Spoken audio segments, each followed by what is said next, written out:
by the DOJ, like for example, the DOJ, halimbawa lang, ang DOJ nakipagtulungan para maisagawa ito. Ano po ba yung posibleng kapamaraanan para mangyari? Halimbawa, ang sinasabi nila, matagal na po kasi ito pero hindi mangyari-yari.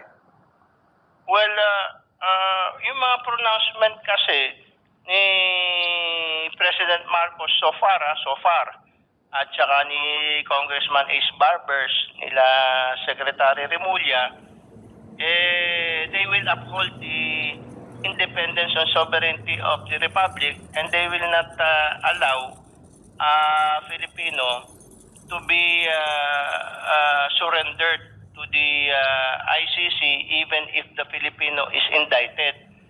Ngayon, kung sila makikipagtulungan sa ICC para madala sa ICC yung katawan, yung corpus nung accused doon sa ICC, ay delikadong president po yan, kasi unang-una presidente yan ang pinakamataas na opisyal ng ating bansa, si President Duterte. He was once our president.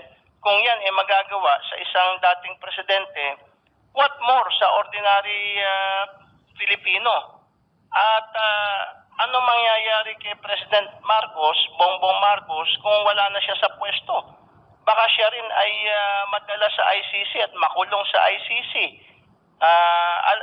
Sana maalala ni President Marcos Jr. yung ginawa ng mga Westerners sa pagpapabagsak sa kanyang tatay at pagpapahiya sa kanyang tatay. Nilagay sa Guinness Book of World Record na the biggest thief, the biggest robber of them all.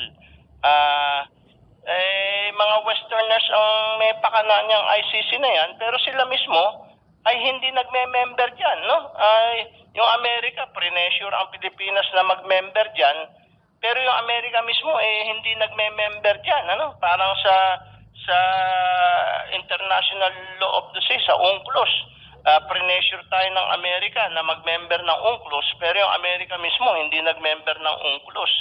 So, double standard of justice, Walang kapag-asa ang sinumang hindi kursunada ng Western countries, hindi ka kaalyado ng Western countries, wala kang pag-asa na dyan sa ICC. Sigurado makukonvict ka dyan. Pero kung ikaw nag-conduct ng genocide, pero kakampi ka ng Western countries, katulad nga yung mga Bosnian Muslim genociders at saka yung mga Kosovo genociders na mga Serbians, pinagpapapatay nila yung mga Serbians at saka yung mga Christians. Pag ikaw talagang nag-conduct ng genocide pero kakampi ka ng Western countries, hindi ka makukonvict yan. Pero kahit na walang ebidensya, meron mga na-convict yan, napakarami na-convict yan, hearsay evidence lang,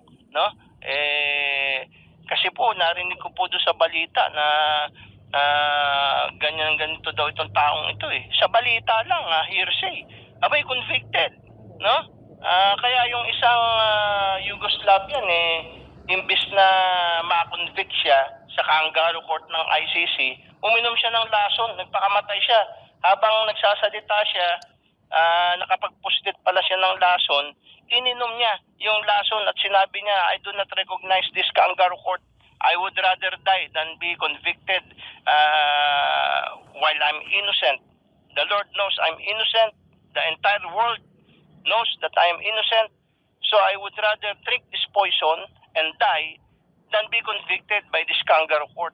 Yan ang sinabi ng isang Yugoslavian leader, Mm-hmm.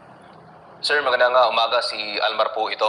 Sir, noon ayaw ng DOJ na pumasok dito ang ICC dahil nga maganda naman ang ating, tama naman sila, maganda yung gumagana ng maayos sa ating justice system. Pero ngayon ay tila atat na atat sila na makapasok dito ang ICC. Sa tingin nyo, sir, may credibilidad pa ba ang DOJ at maging ang Marcos admin patungkol dito sa issue na to, Prof?